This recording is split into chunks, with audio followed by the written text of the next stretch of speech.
Welcome back, Samurai and Shugenja, to the Ludomancer's Vault. It's been a while, but things get busy in the vault, so I hope you'll forgive the interruption. But we're back with some more Clan War content. So remember, Clan War is the late 90s, early 2000s miniatures war game from AEG based on the Legend of the Five Rings intellectual property. I say based on, but actually is all about it. And what I wanted to talk about today is the 4 supplements that were released for the game, in addition to the main rule book, and just go through them briefly to give you an idea of what their content is, some highlights, and which ones I recommend you check out. Desperate Journey had some scenarios and some rules for different battlegrounds. There's, as usual, there's some fiction. There's some reinforcements from the first edition. There's a scenario here, which is the unicorn versus the crab. And these are set, I think, as the crab army is marching on the capital when they've kind of gone to the dark side. So the unicorn and the crab are going to fight in a very narrow defile here. Not fantastic for a cavalry army where you want to have some maneuver. A little bit more fiction. Now, at the time, they were also having some tournaments. The Desperate Journey tournament here, and they were using them to create some living world results. So they had a little battle report here based on the Battle of the Anvil scenario in this book. And I actually played this battle with a friend of mine. The Phoenix are trying to move the Anvil of, I want to say it's the Anvil of Doom, to a place where they can destroy it, and the Shadowlands are trying to stop them. So that's kind of a neat scenario. This is Regions of Rokugan. One of the things that they put in these is different terrain rules to reflect different areas of Rokugan, and they can make your terrain a little bit more varied and interesting. As we've talked about before, sometimes it's hard to move guys in this game if you don't have cards like Know the Terrain. So sometimes the extra terrain rules to me seem like they might be less fun than more of a burden. They also have sample armies. This is a Phoenix army, and a description of how to use it. That's a constant refrain in some of these supplements. There's another scenario, Restless Forest, the Naga versus the Scorpion. Looks like a forest ambush of the Scorpion by the Naga forces. And a little bit more storyline, a couple of special characters. Here's a painting guide with the beautiful Oni no Yakumo featured. They had these limited edition Armor Cast Clan War resin pieces. I used to have that pile on. I don't have it anymore. And there's our buddy Togashi Hoshi, actually. He's joined us today in person. There he is. We're also joined by my cat, who wants something, I don't know what. So there was an ad for an old Armor Cast scenery, and then collected rules from the first edition. Different things that appeared in the army books, as we talked about previously. A lot of the rules appeared in specific army books that were supposed to be for the whole game, so if you didn't collect the particular army that the book came in, it was kind of a pain to get a hold of. So they collected all that here. So this was the first edition expansion. Now, a lot of what was found in Desperate Journeys in terms of the consolidated rules became redundant with the publication of the Daimyo edition, this hefty volume that has all the rules and the army lists that you need combined in one place. We now have the first of the Daimyo Edition expansions to look at. This is the Thunder's Challenge. And I guess you are not seeing double because there is Doji Toturi in his normal and his evil imposter forms. So this is a part of the storyline from back in the day where I believe a evil magic item known as the Egg of Pan-Ku was used to duplicate Doji Hoturi, and if I said Toturi, I'm sorry, it's Hoturi, and duplicate him and create an evil imposter. I forget exactly how that happened. I think Bayushi Kachika might have had something to do with it. But similarly to the previous supplement, there are battle reports, scenarios. I think there might be a battle report as well. Region rules, terrain rules, some fiction, some discussions of different army lists, and a couple of new units, actually. So we'll flip through real quick. Ree Soesby is here. She's written several books, Legend of the Five Rings. So you get some fiction from her. The Battle for Doji Palace. This actually looks like a three-way battle. It has the lion, the Shadowlands, and the crane. And one of them is stuck in the middle. So that's kind of interesting. And then it came with these profiles to use for the battle. I think they're the same as the profiles in the main rule book. There are updated profiles that come later on in Call to Arms. The Regions of Rokugan, Takezo Cliffs. I want to say Takezo was another name for Miyamoto Musashi, by the way. The first and the last line, some more fiction. Very Phoenix-oriented here. Some undead action going on. The False Hoturi, I think this may be the place where you'd find the rules for the False Hoturi. I don't think he's in the main rule book. I could be wrong. But this is the storyline where there's Doji Hoturi and his twin, the evil one, and they are fighting for control of the crane. Here's a army list, Claws of the Crab, which revolves around Hida Oshi and as the leader, and has a good variety of different crab units there, and they tell you, the kind of tactics that you might use to be successful with that army. They provide the army list entries. Again, I think that's redundant. Here's a new one, though, the Great Bear. This is Hida Kasada after he has his attempt to take over the Empire and says sorry and rededicates himself to defending the Empire. He has a version that you can use that can only appear in a command group. There is another scenario, conflict at the Asahina Temples, Shadowlands versus Crane. And I think the goal of this one is the bad guys want to kill Hoturi, the real Hoturi. And they give you the full army list and the scenario. Here's another storyline event. Notice that they kept running events and tournaments that would affect the storyline, which is cool. This is kind of a new faction here, the Brotherhood of Shinsei. I don't think these rules appear anywhere else. They're kind of a Taoist monk group, I would dare say, and they have a bunch of units for them in here. I don't think these are in the rulebook, so this is definitely an addition. There's another battle called Crossroads. I've played this before. The Phoenix versus the Lion. I think the Phoenix here, if I'm not mistaken,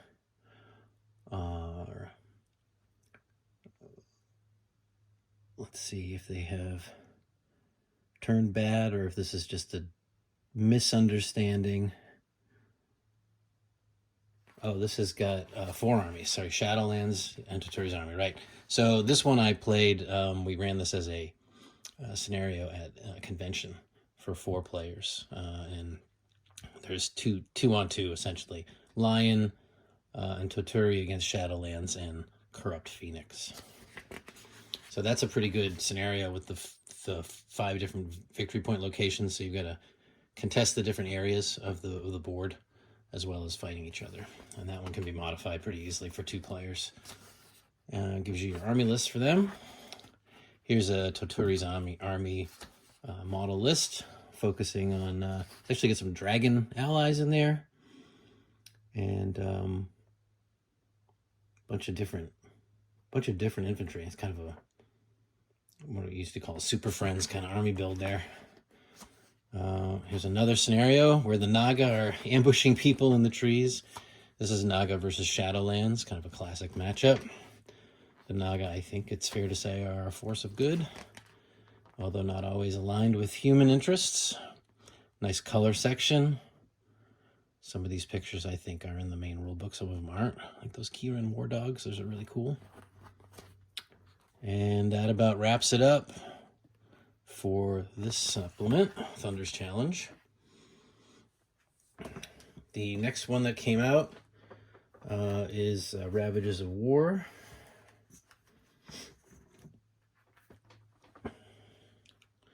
Ravages of War is the attack by Hidekasada on the Emperor's Palace. So this actually came out before Thunder's Challenge. Same kind of thing. We get some introductory story. We've got the lion defending the Emperor's Palace from the corrupt crab.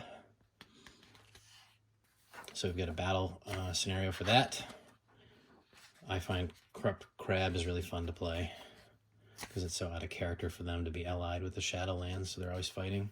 A little bit more fiction with some characters. Regions of Rokugan, the Plane of Fast Troubles. This one is actually a setting that might be helpful if you're looking to play a faster game. All units get +1 inch to their movement, and when performing an engagement move, they get an additional +1 inch to their movement. They can take additional free maneuvers. And if you're unformed, no maneuver tests are required, and you get a +1 modifier to all maneuver tests. So if you're feeling like the game needs more fluid movement, you should play in the Plane of Fast Troubles, because that will help solve your issue. There's some kind of fun stuff here about General's Intervention Table, different things that the General can do as a special order. Some more fiction. This one's uncredited. I think this is about Matsutsuko being ordered not to defend the palace. Here's a unicorn army sample list. This is always interesting because you see they don't have a lot of models. 1, 2, 3, 4 units of cavalry, 11 models each, or 12 if you count the leader, and then 1 unit of 18 infantry. So they're going to be expensive, powerful, and not very numerous. I've never played against unicorn, at least not so far. Look forward to that. Some more fiction.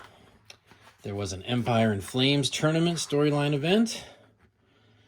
Here's a False Alliance scenario when the crab get jumped by their Shadowlands allies. Whoops, you're surrounded. That's a fun one. I played that with some alternative forces. There is a contemplative dragon there.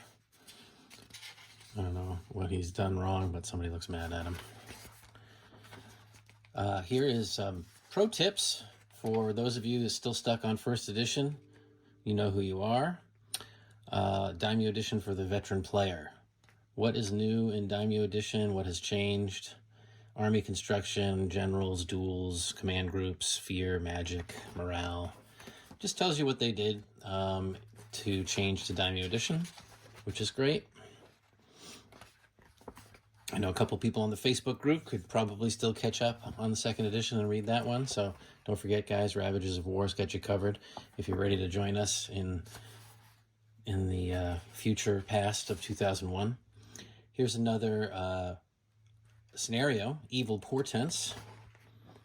And this one is Phoenix versus Dragon. And not sure what they're fighting about. I think this one, the Phoenix are corrupted, and the Dragon are allied with the Nagas, because you've got Miyamoto Daini getting to use his, for once, getting to use his ability to take cheaper Naga units. So they're having a battle to stop the corrupted phoenix. Some more painting guides in the back. There's the crab, the dragon. A lot of this is reproduced in the Daimyo Edition rulebook, if not all of it. I like those Void Guard down there. Those look pretty cool. Unicorn, Scorpion, Naga. Scorpion never got too much painted stuff, unfortunately. And that wraps it up for Ravages of War. Finally, for the supplements, we've got Call to Arms. And if you're not going to look at any of the supplements except one, for whatever reason, this is the one I think you should look at, because this has the updates to the Daimyo Edition rulebook. They made some balance changes, and this is where they're contained. Now, all of these, by the way, are available as PDFs on the Facebook group for Clan War. So it's in the links below. So take a look if you want to join. We'd love to have you, and you'll have access to all these documents. And you can still get a hold of these printed materials pretty easily on eBay and places like that. The miniatures are getting harder to come by, but the printed materials are still fairly common. So clarifications in errata. This custom personality section was interesting. It got a lot of chat at the Board Gamers podcast about how kind of extensive those rules were. They're totally optional, but they made some changes to those there. There's some clarifications about flanking attacks, column formation. I should probably take a look at these, because some of them, I didn't realize if you're flanked on multiple sides, you get multiple modifiers. That's interesting. I don't think I've ever encountered that. Usually a flanked unit doesn't last very long. Some updates to the skirmish rules, special skirmish units, updates to hostages, leadership packages, magic mud goblins, maneuvers,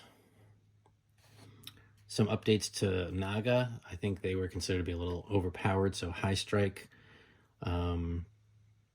It says, due to balance concerns, high strike during close combat is being changed. High strike may be used during close combat during the second and subsequent close combat phases of an engagement. It may no longer be used during the first phase of an engagement. So I think that allowed them to fight in 2 ranks, and they were pretty much the only people that could do that. Spears don't let you do that in this game. So they changed that because they were a little too strong, apparently. Note, while a unit may not make use of rank advantage while performing high strike, it may make use of overlap advantage. Okay. So that probably won't kill you too much if you're a Naga player, because you're probably not having 3 or 4 deep units anyway. Some updates to Pearl Magic, rally tests, ranged attacks, rule priorities, skills, special orders, traits, items, magic items, tactical cards, some updates there. And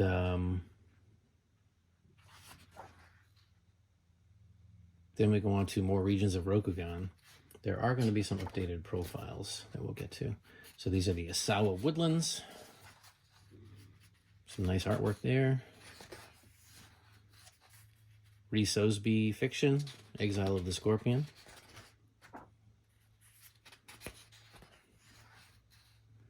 Our old buddy, Bayushi Shoju. Now here's the revised forces, and this is again important. If you can manage to get the army builder working, 2.2C, which is out there on the internet, if you can't find it, they're included. But these are, for revised, show you that they've made changes. So there's a couple pages of different units from the original Daimyo rulebook that have gotten updated. Looks like 3 pages worth. So if you don't have the the army builder up, you want to get a hold of Call to Arms so that you can get the updated rules for all of those models that are contained here. Oh, there's Dragon Tattoo. I think I've been using that right one. I've been using the correct one because I've got the army builder up, but I've been playing Dragon. We've got our Dragon here today, by the way, so those guys using the tattoo. I have to use the revised rules. Togashi Yokuni over there and his son. and some Dragon Medium Elite. I will be doing some walkthroughs of the different armies that I own fairly soon, so look forward to that. The next item in this book, however, is a Yoritomo army. We don't hear too much about the Mantis or Yoritomo's alliance. A lot of times they're a later release and didn't get that much attention, but this is a sample army for you to look at and an explanation of how well it works. And then we got some new forces. And you know, I'm not sure that these are actually in the Army Builder file. This is a new, updated. It says 2 instead of revised. Experienced Miyamoto Hitomi, Toku, and Nakakuro. So some new characters there. And then Shadowlands won the Empire in Flames event, and they were given a free new unit, or I don't know, free, you can get free miniatures, but their army got a new unit called Oni Ravers, which is very 90s, 2000s. I guess they, came from the dance scene. And a couple of new spells, Whirlwind and Dodging the Slow Shaft. Those are both anti-ranged attack spells. So for those of you that thought ranged attacks were a little too strong, pay attention to those spells. There is another scenario here, Silent Attack, Naga versus Dragon. I don't know what could they possibly have been fighting about, but they did. So this is another looks like a breakthrough scenario. The Naga are trying to bust through the dragon lines. So again, there's a lot of scenarios in these books. There's no scenario at all in the Daimyo Edition rule book, right? There's just rules for basic victory points. And then they say, well, you can make your own scenarios with objectives, etc. So they did go a long way to giving you a variety of different scenarios to try out in these supplements. Looks like the Thunder's War Challenge storyline event also resulted in a new unit for the Naga. Guessing they won that event. The Hooded Warriors. Those guys have no dachi, so double-handed swords, fear 1. So, and they have a special rule. They can perform high strike during the first close combat phase of engagement. Okay. So those guys look pretty tough. 22 points apiece, though. 2 wounds, so interesting. Interesting unit. Some revised Naga rules here as well, looks like. Or some of these are probably, these are probably for the battle report. For some reason they got put after the Thunder's Challenge insert. Then there's rules for reinforcements in the game. So what if you want to keep off some of your units and have them come in like a flanking attack? This has rules for that. Reinforcement allowances. How to bring them onto the table. Another scenario called Retribution. Unicorn versus Naga. The Naga getting a lot of action in this call to arms. I guess that makes sense. They are on the cover. So Unicorn and the Naga are fighting. And it looks like they have some rules for linking the scenarios. So if you played the Silent Attack scenario, there's some rules for what the results could do for you there. So you can play them as like a campaign. And once again, they give you basically the units that you need, just in case, I guess. Not sure if they were just trying to fill the book or they wanted you to not have to flip back between the two if you're playing the scenario. And then finally, we get a Lion Army list, the Rolling Wave, which looks like it is a heavy infantry army with a lot of elite units. And a little bit of magic to help you defend yourself against shooting and to get there faster, win more in speed. And then an explanation of how to play the army, which is fun. I really like those in-depth discussions of, hey, here's the army list, here's how you play it, and here's why it works. And then finally, get one more scenario, Wake of the Alliance. Looks like Lion is trying to mess up Yoritomo. They are not interested in those upstart Mantis, so they are fighting with Yoritomo's alliance. And very similar kind of setup. The terrain setup don't seem to be very varied. They like to throw a few hills, a few pieces of woodlands, but I guess it makes sense they're not going to clog up the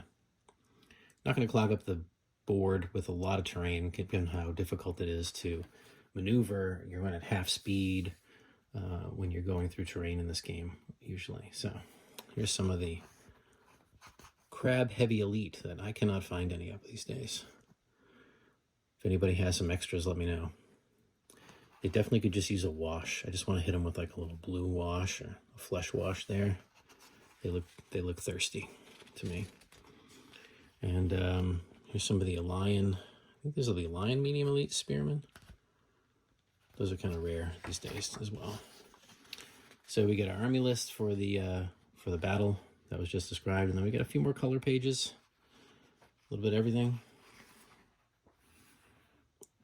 Those Lost Moto up top are pretty nice, hard to find nowadays.